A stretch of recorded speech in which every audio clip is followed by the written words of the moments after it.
I want to take just a couple of minutes and give you an update on where we're at as we plan and strategize for the fall. And we continue to deal with COVID-19 and the world that we live in, and we're trying to figure out the best ways for us to gather together and to be an effective community as we serve the world around us, but to do that in a really healthy and safe way.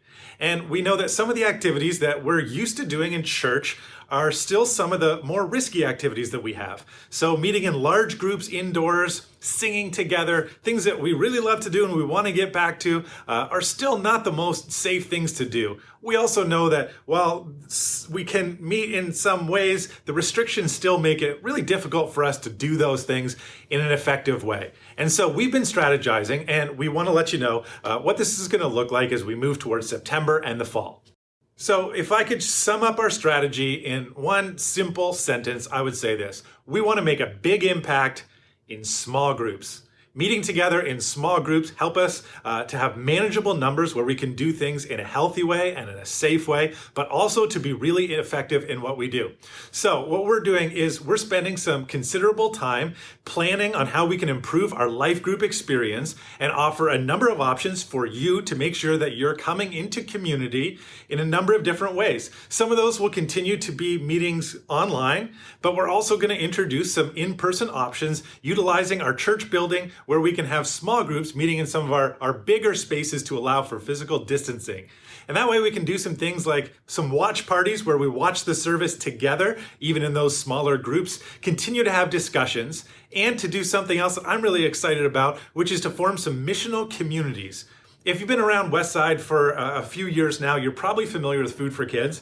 They're an organization here in Hamilton that helps feed children who on the weekends might not have access to food. And we've partnered with them for a few years now. And we're looking to add a couple of other partners here in our communities in Ancaster and Dundas. And we want to make sure that even though we're not back to normal, we want to make sure that we're reaching out and meeting some of the needs of our communities. And so in our groups this year, we're going to be finding ways to encourage each other, equip each other, brainstorm, and partner with some of these organizations to really meet some needs in a tough time. We're also thinking about kids ministry. We recently polled our families, and from parents, we learned that most of us aren't really ready to send our kids back to programs yet. We know that school is coming up in September, and a lot of us are nervous about that. We want to wait to see how it goes with the reintegration of kids into schools. But we are planning, again, in numbers that are manageable and in a healthy way, to relaunch kids ministry in person. So if things go well and we learn some lessons from how schools operate, as we feel comfortable, we're going to be ready to launch kids ministry in mid-October and to have some great options for kids to come together. Our junior high youth group will start to run some events at that time. Senior high may be able to go a little bit earlier with a smaller group. So we're looking forward to that and making sure that we do it, again, when it's safe, and we can make sure that we're keeping people healthy when we do meet.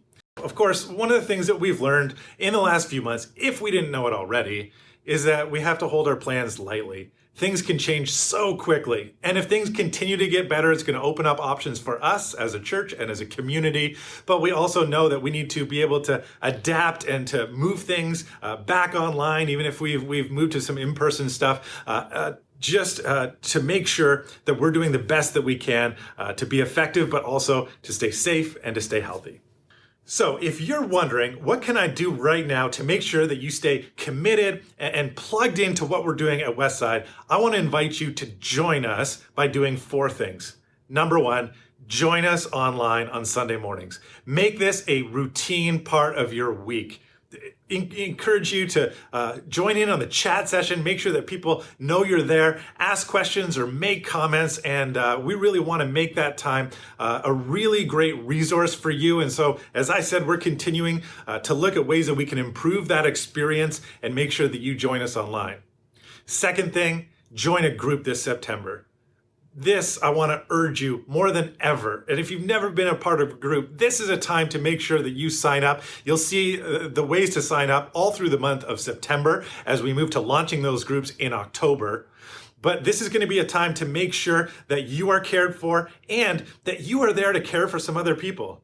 Now, I know there's a lot of reasons for some people to be hesitant about joining a group. If you're an introvert, we're not going to make you carry the conversation. We just want to make sure that you're plugged in and that there are people who know you and that you know, so that you can have people in your corner and vice versa. If you have a crazy work schedule and you think you can't make it every week, that's okay. We can accommodate it, but make sure that you get plugged in and join a group in September.